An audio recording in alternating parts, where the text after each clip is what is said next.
Good morning. It is another very, very scorching hot day in Ipswich today. So I'm going to go in the shade of the shed. So our aim for the day is to continue with these bloody water tanks. So Ben yesterday sanded and painted all of these. So they are ready to go and stuck a bit to that. So they're ready to go, and we're going to lay it all outside for you and explain to you how we actually fit them and why ventilating them and making sure it's like a fast flow is actually important. So let's get going. If you're new here, we're Ben and Shelley, and have we got a monumental task ahead of us. We're converting this brand new van into our dream home on wheels. We've done the whole van life thing before, so this isn't our first rodeo. But we've got a trick up our sleeve as we've enlisted the help of Shelley's dad Terry. And well, let's just say he's pretty handy on the old tools. So follow along as the three of us attempt to turn this empty van into a luxury off-grid camper. Oh, and one other quick task we've got to do is clean out all the tanks before we actually fit them. These are brand new tanks, so we need to just give them a rinse out with some water, make sure they're nice and clean. No harm in doing it, but definitely going to help with the cleanliness and the quality of the water that goes in there when we finally get on the road. This is the tank we're going to put our level indicator in, because these are all on the same level and they're all going to slowly, they're going to go down in with the water together. So the water will start off high and come down, but each tank will be the same. So we only need one indicator, and it'll just give us an estimate of how much water we have, and we'll put one in the grey water as well. So we've got to cut a hole in that, so I'm not going to clean those ones out because I'll have to clean them out again anyway. So we'll start with the two that I can clean right now.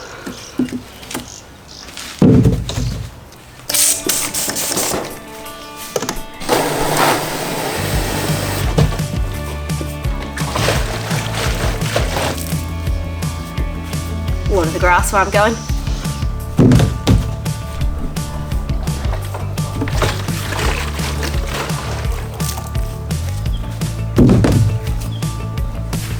But one of the tanks is actually next to the exhaust, so it's going to heat up the water tank, and we want this water to stay nice and cool. So we've made up this heat shield, and we saved some insulation from inside the van, and we're going to cover it with that and keep these. We're going to cover it with that, and it should keep the heat off the water tank. And this stuff is quite expensive. We got it on special for like $35 a tin, but it's really good, anti-rust, very protective coating, just a little bit better than any paint. You could use any paint on it, but we figured if we're going to do it, do it once, do it properly. So we've gone through, this is our second tin of this, and we're going to use it on the roof racks for all the solar as well to keep the rust away. This is a brand new van. Let's keep it nice and clean and good. So if it wasn't already clear, this has taken so long because each of these have had to be custom made, because underneath our van is not flat. Underneath the caravan would be perfectly easy, but this is why we didn't go with the pre-made ones that you can buy in the shops. See how different lengths these are? They would have all had to be redone anyway. So this was a much cheaper way to do it. Anyway, all this steel's cost us like $20, $25. And then it was an extra $10 for these extra big bits, which allowed us to bring the floor of the van down a bit to connect these to it. So yeah, a lot of work behind the scenes. Okay, these are all our bits that we've got to fit today and install. Everything's tote, and it doesn't say on it, but when you research it, these are all food grade plastic, nice and lightweight, and just standard fittings and bars. But we're going to start with this grey water tank because this is just a $30 tank from Bunnings. So if we make a mistake, we can fix it. We can go buy another one. It's not a big deal. So we're going to start with, what is this? The inlet. A water tank inlet fitting from Bunnings. A few dollars. We just need to drill the right size hole. So this is a snazzy little measurer. It tells you exactly what it is on the side, which is a little cheap thing, but they're super handy to have. They're not that cheap. Are they not? No, well, not that expensive, but that's a reasonably good one. Alright. So they come with rubber fittings. I'm just going to drill the hole. It's got to be below that mark because that's where the where it sits in the body. It sits up. It's very tight fit, this tank, where it needs to fit. So where it actually sits in the van. Yeah, where it actually sits in the van. It sits up inside the chassis work. So I just need to find something to drill 626 mil. this way we can get in, we can screw it in, and then this will be the inlet that comes into here from the shower or the sink going in, and then we'll do the outlet, and then we've got to do a measurer. So 3 holes. Using hole saw. These are a step drill if you haven't seen these before. You just stop when you get the size on your knee.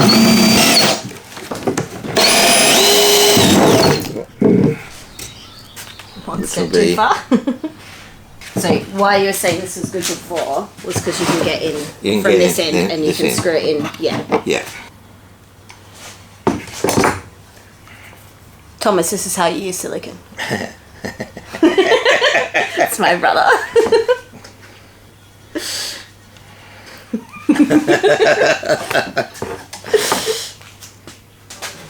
Silicone's just an extra measure. Dad always likes to go above and beyond. It's just gonna screw through. This could go either way. I just think it's easier to do it this way. Oh, it could go in or out. It could go in or out. There's an inlet and outlet on both sides, doesn't matter. This is basically just like a washer that you have on a screw. Yeah, it's just rubber. A rubber washer, which would probably be adequate to seal this, and it is grey water, so it's, you know, it's not critical as in fresh water. If you can get something in from both ends, you can hold pressure on both sides. It does make it easier. Plastic fittings, be really careful if you're putting a spanner on them. Oh, because they'll break. I've got a bigger shifter, but I don't really want to use it. And that should be well and truly good enough. So we've just got these from Outback, they're RV electronics, so it's just Outback equipment. It's just our local kind of RV dealer. 2.5 meter probe. So this goes in either way. It has to be 240 from this end here so that it can fit in. These are for a maximum, I don't know if they're available in other sizes, but this is for a maximum of 280 millimeter tank, and this is 280 millimeters. Oh, is it? So, yeah. This is the top of the tank. This is the way it sits. It doesn't matter on this one because I can put my hand in. On the other water tank, there's nowhere to put my hand in. So this is designed that as it goes down, it hits the bottom, and you can tighten it up. So I think they've got to be, is it 2/3, 3/4 of the way up? Using a 22mm hole saw, drill a hole in the water tank. Yeah, 3/4 of the height of the tank. See the picture. So we're 280 millimeters. What's 3/4 of that? 210. So I take it that's the center. I do have a mark here, so I think it'll go right there. Now. Wait, I don't understand how this goes in. Oh, it goes in like this. Like that, and it sits down this way. So then it needs room to go sideways up and down with the water like this. Is that why it needs the 240? No. Go like that? No, it doesn't move. Oh, okay. Why does it need 240 then? Why does it need? To fit this in. Oh, it goes in on a diagonal. Now it goes in straight, but if it's not there, see, this has got to sit like that. So minimum of 240 mil. So I would imagine there's got to be a certain amount of water around it for them to work. Okay. So if that was confusing, basically the probe goes into the grey water on an angle, and as the water level rises up, it measures the level that it's at. It's designed to go in on an angle to allow it to fit into the tank.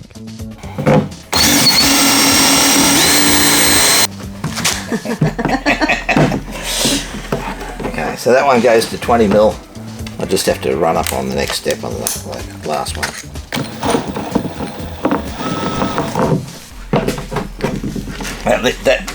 These I could do a neater hole than a hole saw normally. They have little measurements on them along the way, but you have to have control and be able to stop. So I personally, if I was doing this, I would use something that was already pre-measured and you didn't have to pull away. But Dad knows what he's doing, so. So all the instructions are on the back. And it's got like a self-sealing grommet. So one goes on the inside, one goes on the outside. They come together, the water won't come in and out. So I don't need silicone or anything extra on it. So this is the inside, and this is the sender on the inside. It's all screwed and nice and flush there. So because this is grey water, we want to know when it's full as opposed to empty. So when these are the sensors along here, when it's full, we still have a little bit of extra room, but we're going to have to be really careful with this because the outlet, where it's going to sit, is going to be right onto the shower tank, which is going to be here, so any backflow is going to go into the shower tank. So we just need to make sure we're keeping on top of this, but in the actual water tank, pretend this is one of the black water tanks. When it's full, it's going to tell us when it's empty, which is important to know when we run out of water. So exactly the same process, just won't be able to show you the inside when we get to that. Okay, and this will be our grey water outlet. We don't have one right now, but it's just screws in. It's very hard to do through the camera. We'll get a tap that screws into this fitting. We're just going to go get that, and then that'll tap off, turn on and off, and then that's where we can let the grey water out underneath the tank. But this is just a bar fitting that we're going to use for the hoses anyway. Yep. And yeah, that's alright. One other test fit. Yeah, see what I mean? There wasn't a lot of room there, but I thought it'd be okay. So up here, that's where the sender probe's gone, and this is where the fitting is, where the grey water is the inlet is gonna come from the shower. And then Dad, can you just point out where the tap's gonna go? Right here. Oh, yeah, I just couldn't see it. So the tap's just gonna go there, which we can fit later. Cool, awesome. Okay. And then obviously we'll run that cord up to the interface, which will be on the inside of the van. Same thing goes, instructions say 3/4 from the top, so measure that out. This is 220. We found a spot, these tanks are all fairly tight fitting in there. We found that this one sits right beside the fuel tank. We found a spot where there's a bit of a dent in the fuel tank. Because it comes out yay far off it, so it's just gives us a little bit more room there. I think this could have been mounted, as long as it's 240 at least, it could have been mounted anywhere along here, I believe. I hope. So we'll soon figure it out.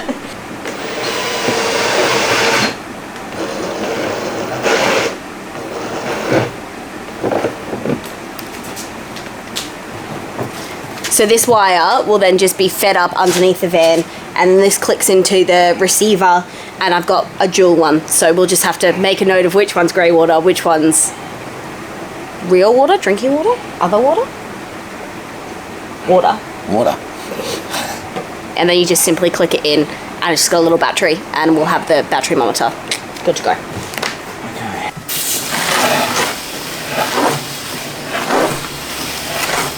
Hold this.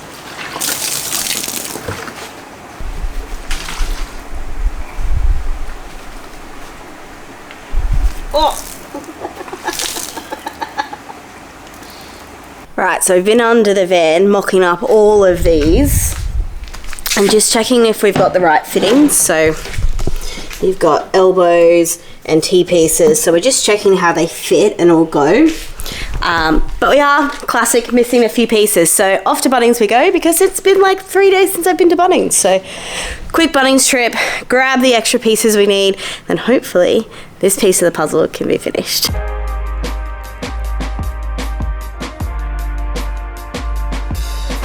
We'll put a diagram up above describing all of this, trying to make it clear. So this is the layout underneath the van, and as you can see, it's a bit of a squeeze to fit the tanks around the fuel tanks, exhaust and everything else going on underneath here. The blue tank is our grey water, and the 3 black tanks are the water tanks. In our grey water and third water tank, we have a level probe, as well as an inlet into the grey water. On the first water tank, we have a T-piece connector, allowing water to fill up and flow out of the tank. The hoses then connect to and run across to the second tank. Again, we have a T-piece on the second tank, which then goes on to connect to the third and final tank. As this is the last water tank, and therefore the end of the water supply, we have just an elbow joint on here as the hoses have no further to travel. These water hoses are fitted to the bottom connectors of each tank, as on the top connector we have a breather hose, allowing for air to be pushed out of a breather point as we fill up our water tanks. The bottom level is going to be all of the hoses running between the tanks. So you need T-pieces when it's going between the tanks, and an elbow or like an end piece on the last one. And the last one is the one we have our level indicator on, so we know how much water we have.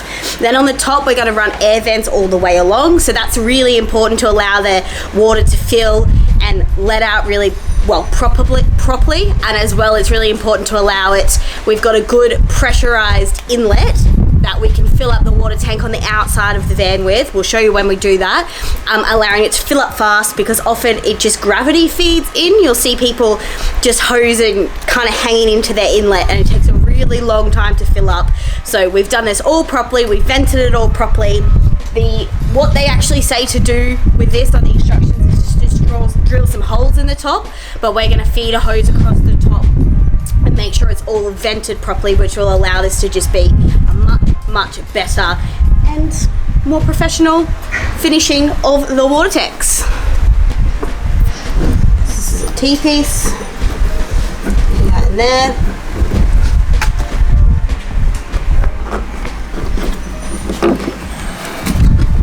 Putting thread tape on all these joins. Yeah, when you're sure, you put thread tape on. So the elbow or the T-piece will go on, and then we'll screw in the barb, and then the hose is going to go onto the end of this. Then we'll put our little silver barb.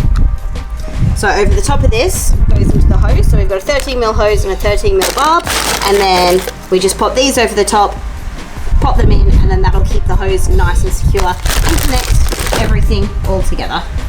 With thread tape, just be sure that you put it on so that when you start the thread, that it's coming, so that the tail of it isn't getting lifted up with it.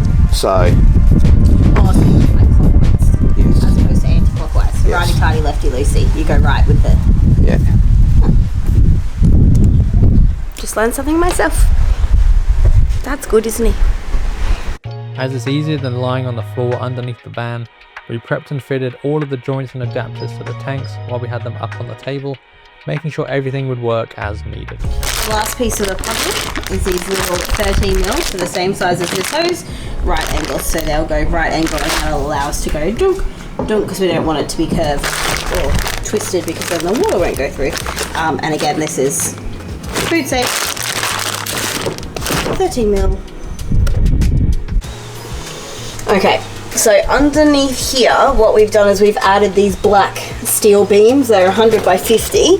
And if you can see here, this is where the other water tanks are going to go. But they've got these areas of underneath the van that it can actually, the straps can go into. So this is the rivet for the strap. But here, this is where we wanted the other tank. But you can see that there was nothing, it was just here, there was nothing to stick it to. It had to go right up to the roof, and then it wouldn't fit.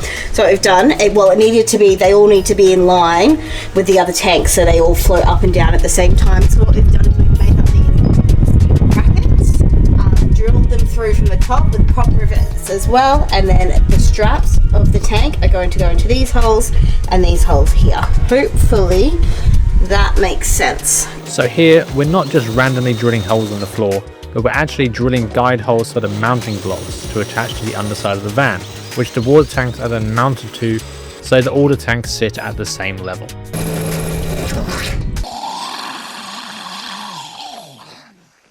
Oh no. It's very hard to see underneath, but yeah, we wouldn't have anything to strap it to, and if it's at the same length, then all the top, this would just be flopping up and down. So this is to stop the top of the tank moving. So by mounting all of the tanks at the same height, as we fill up with water, the 3 tanks will fill equally, and as we use the water, they will empty equally. 2 bolts, please. Washers.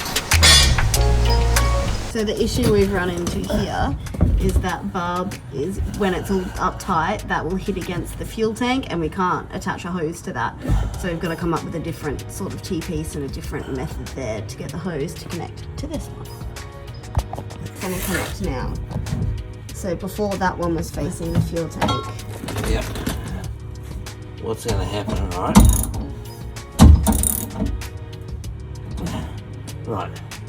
The feed line's going to come over from there across to here, right? Yeah. And then we're going to put a T-piece barb in there. Yeah. And we'll run a T-piece around there, and another barb off that, and run it around there. Okay, yeah, I see what you mean. A few right angles, a few extra fiddly bits, but that way it works. I don't think that's going to go anywhere. Really? Do you? No. Ooh, another delivery! Oh, that's a nice gold. Oh, it's so pretty! Oh my god, that's actually so pretty. Where's the sink gone? Let's see if they match. So this can be big pressure, little pressure, it comes out. Oh, it's so pretty. Dad, look at this. Oh, that is so nice. These are from different sites. Always a risky game. Oh, they're so nice. Look, it's got the proper thing on it too. Hey Cheryl, what's next? Well, those tanks are finally fitted, so time for that water inlet. Let's go. So this is the inlet that we've got, and like we were saying before, this is allowing us to take a high pressure on it. So that won't live in there. This will stay closed on the side of the van, and then you open it, pop this in, and you can hook your hose straight onto that, and that means it's high pressure and not gravity fill, which is going to make such a difference when filling up the vans. I know this seems like it's insignificant, but we have sat there for a long time. Some people can take upwards of half an hour to fill up their tank, so we're really trying to make sure this is aerated properly and high pressure so the tanks can just fill up nicely, especially because we've got 3 and they're all in the jigsaw around the bottom of the van. Yeah, we just really want to make sure this is done properly, but we have a fun idea because this isn't lockable in the side of the van. Let me show you where we're going to put it. So this is our fuel thing, and to fill it up, it's like a locking, you can only get into it when the door's open. But, so you can see this is where I fill up the diesel. On the other side, our idea is there's the same thing here, but it doesn't do anything. So Dad's really excited. We're going to try and shove this open and put a mechanism on it so we can put this inside it, and then it'll be hidden and not ugly and an eyesore on the side of the van. Fingers crossed, eh? It's got a few different trim removal clip thingy. Is that where I get my words from?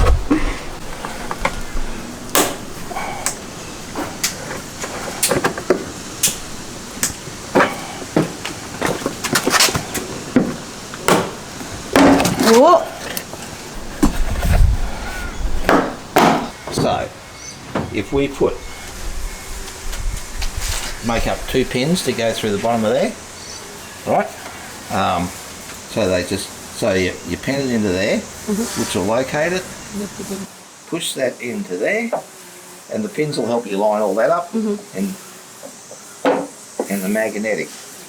And then even if something happens and the magnet fails or whatever, while those pins are in there, it can't come out because it's got to lift up to come out. Yeah. Hyundai is now available and lanes up towards Mackenzie. Delays on the Western Freeway coming down towards the 12 roundabout. Pacific Highway slope from the Gatling towards town. So we've made a template to go around this so we can measure in where the centre of this big hole is going to go in for the inlet. And now we're double checking because this is our first hole to drill in the van. So this hole here is what we've measured, and this is the centre of the hole we need to make for the inlet. So we'll put a mark on that. Bugger. Alright. Tricky spot. Tricky spot. Should be alright though. It's a big circle. Make a hole. Alright. Let's do it. First off, we're going to do a test run on the template, check it fits, and then do the real thing. Okay, so that's the way it's going to sit, which then's about perfect. I've already checked in here with some wire to see what's behind here, and it doesn't seem to be anything. If we had a little inspection camera, it would be ideal, but we don't have one. So, But behind here anyway is where the seatbelt sits, hey? yeah, that's it. Yeah, this is behind here is where the driver's seatbelt sits, but we obviously don't want to run into anything, so just checking it. This hole's right on the edge that we need. I'm going to give it a little centre punch to stop it from sliding all around the place. And now I'm just going through there with a small drill. Again, it's easy to start a small drill. Put a slightly bigger one through, and that will make the hole saw start easy.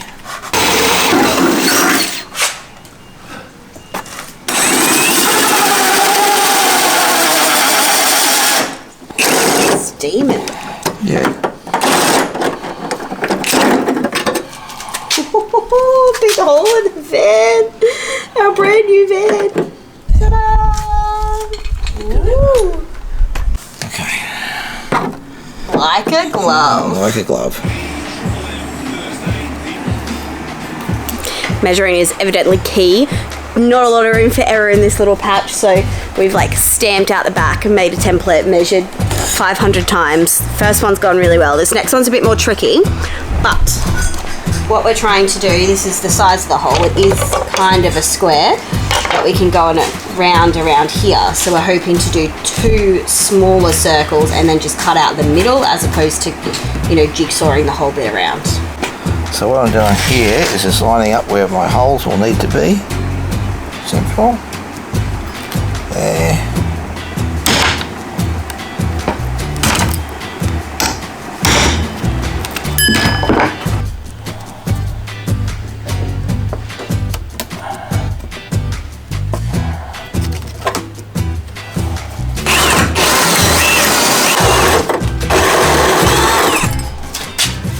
This is for our water port, this is for our electrical port. Woo! What is that, like fancy shears? Nibbler. Oh. And nibbler. Looks like hard work. Come on here.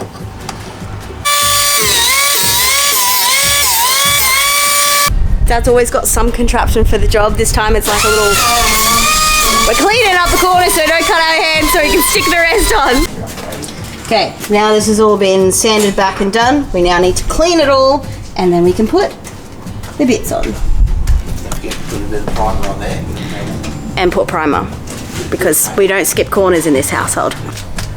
So another Terry's tip that Dad's always taught me is when you're drilling something that needs to go in the right spot, just drill one hole at a time and then you can adjust it. So you'd go one and then the opposite and do, yeah, them slowly at a time. Just put one in first to start with, and that should seat it, and then if you've got a little bit of room to move if you need to.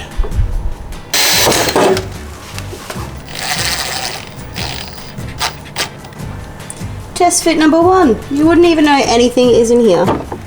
Ta-da! Works great, Dad. Testing. Happy? Yep.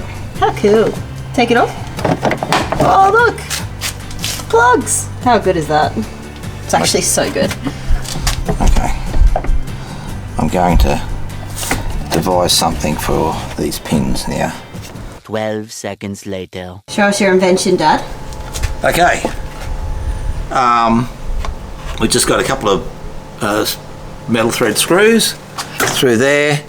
I've made those holes tight enough that they would thread through there, and put a bit of arrowlight in underneath the heads to keep them in place. Obviously made holes here and made here. Corresponding holes there. Then, to hold it in place, We've got a bit of steel on one of the existing old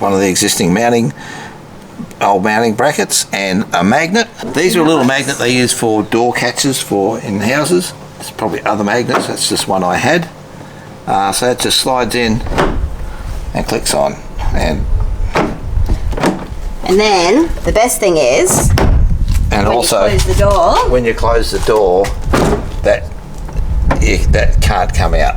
zero chance of that coming off whilst driving. Can't come off whilst driving. If you have an LDV, give this a go. It's so much better. How ugly would that look if it was just out? Such a difference. Ta-da! Oh, it's so nice.